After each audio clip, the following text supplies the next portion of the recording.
Hi, everybody, and welcome back. This week I'll be teaching you a song of one of my absolute favorite artists of all time, Stevie Wonder. The song is called Isn't She Lovely? I'm sure that most of you are familiar with it. And it's also that this week I won't just be teaching you the chords, but I'll be addressing a problem that many of my students ask me. Namely, what can I do with my left hand apart from just playing the root notes?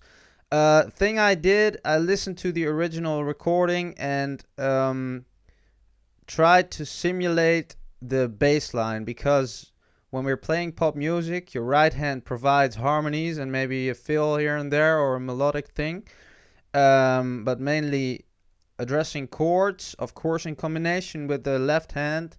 But the left hand is actually the bass guitar or bass synthesizer or whatever, playing the bass notes. So I listened to the original and copied the bass synthesizer on the original. The right hand will be simulating the synthesizer that is, well, mainly making this song so funky. And it's another really good example for just throwing in a rhythmic pattern here. Chords are quite difficult, nines, sevens, nines, etc. So jazzy kind of voicings. So it's kind of an advanced tutorial, but let's go. I'll first play the end result where we're going.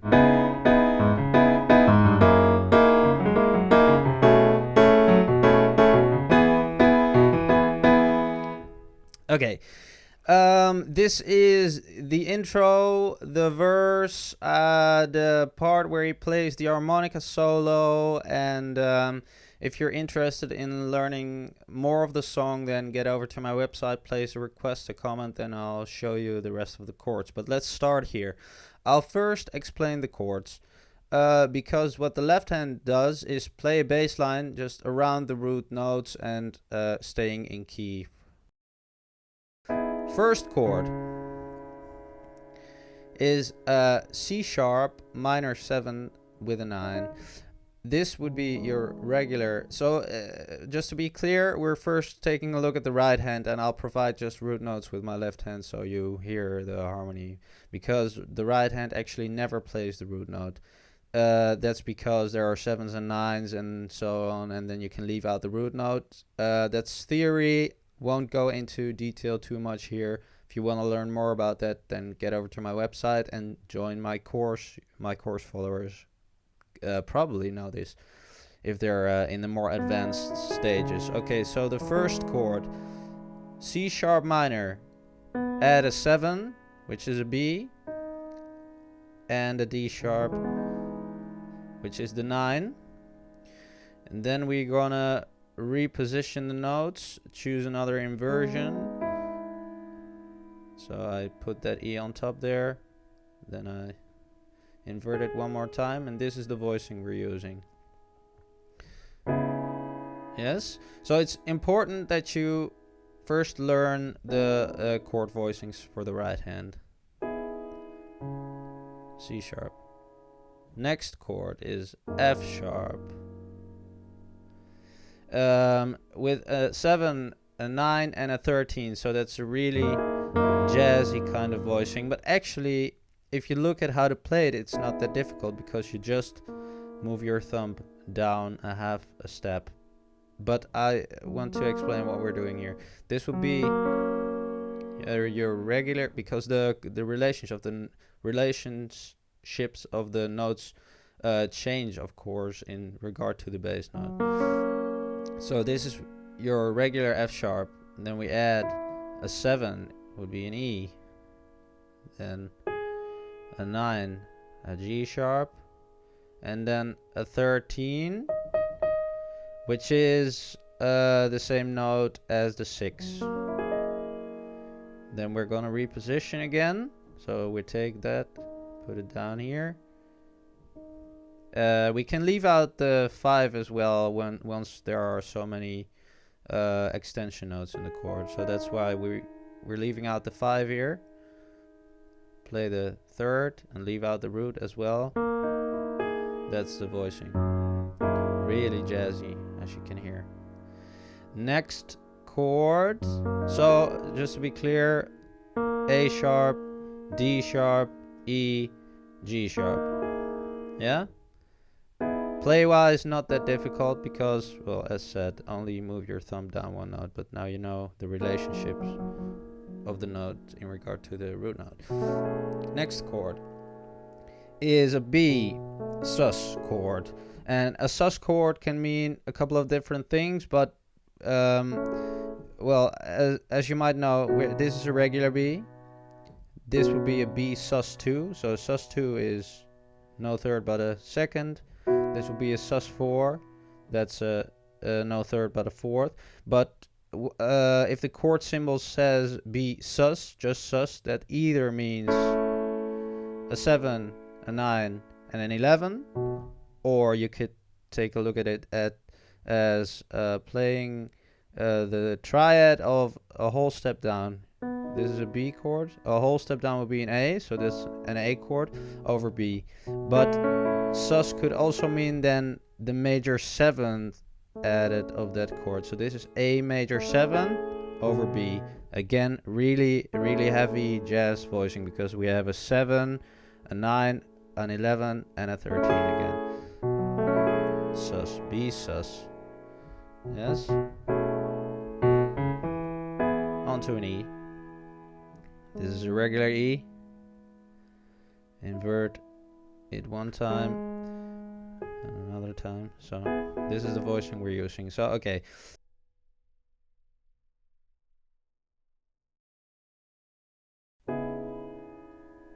C sharp minor 7, 9. B, D sharp, E, G sharp. Move your thumb down one note. A sharp, D sharp, E, and a G sharp. Then onto a B sus chord, which is actually an A major 7 over B. Onto an E chord.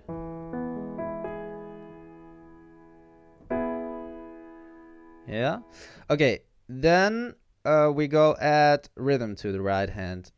The thing, because the bouncing between right and left hand, they both have a separate rhythm, which together makes that kind of funky, groovy feel. Let's first take a look at what you do with the right hand. That would be. I'm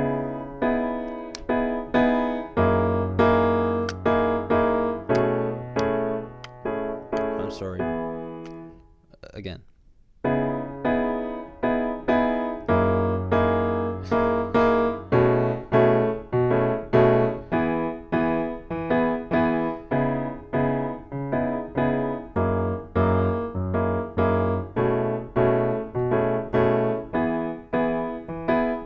Yeah.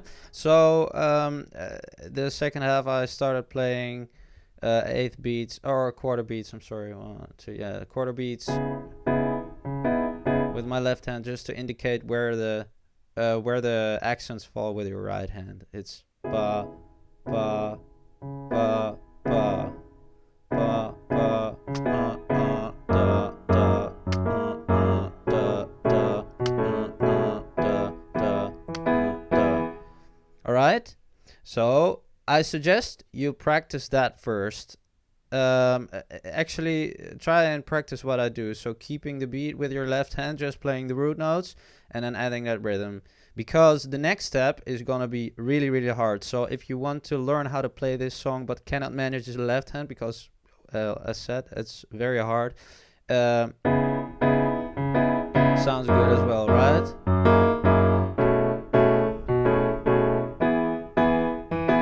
Especially with singing and all. So we're actually able to play the song now, but now we're gonna not just play root notes but add a bass line, and that is, as said, pretty difficult. I'm gonna play it slowly first.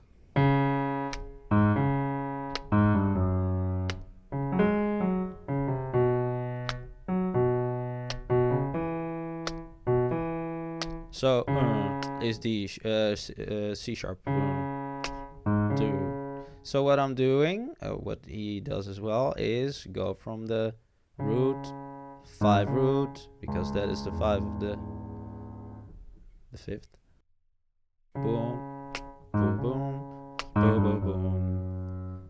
Do, do, do is a chromatic line, as we call it. So you walk down from, again, the 5 of the boom, boom.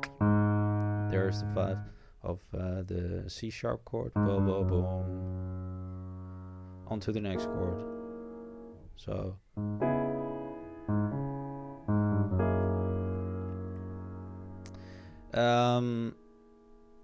and then he plays a little fill thing, and that's actually kind of hard to play together with your right hand. We'll see in a later stadium, but so that is just a bass fill. Boom, boom. Again, the 5 is used here of the chord. Boom, the 5. Just I play a little flam note here, but land on a 9. And then onto the root note, and then we go ba ba boom or ba boom boom. That doesn't really matter. That would be our next chord. So slowly again.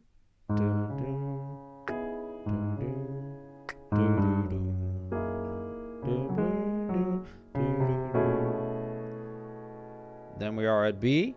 What happens here is boom, do do do do, E. So B, 5 1, dun, dun, boom. Just so what he does is kind of walk to that E chord over with the bass line. So again, slowly. Oh, I'm sorry. The first time is actually not, but.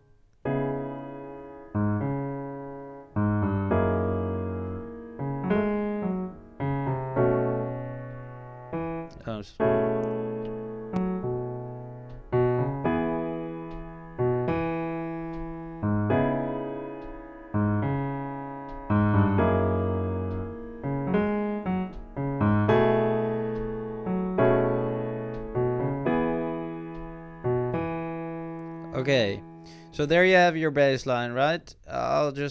It's C sharp, G sharp, C sharp, G sharp, G, F sharp, next chord, C sharp, and then play a flam from the F sharp to a G sharp, land back on the F sharp, C sharp, C, B, or C sharp, C sharp, G sharp, B sharp. He doesn't do this exact same thing all the time. So that's, and then it's B, F sharp, B, B, C sharp, E. Okay. Also, what he does sometimes, he doesn't play the thing over at the F sharp chord, but he just does this. Then we get here again, 5 1. So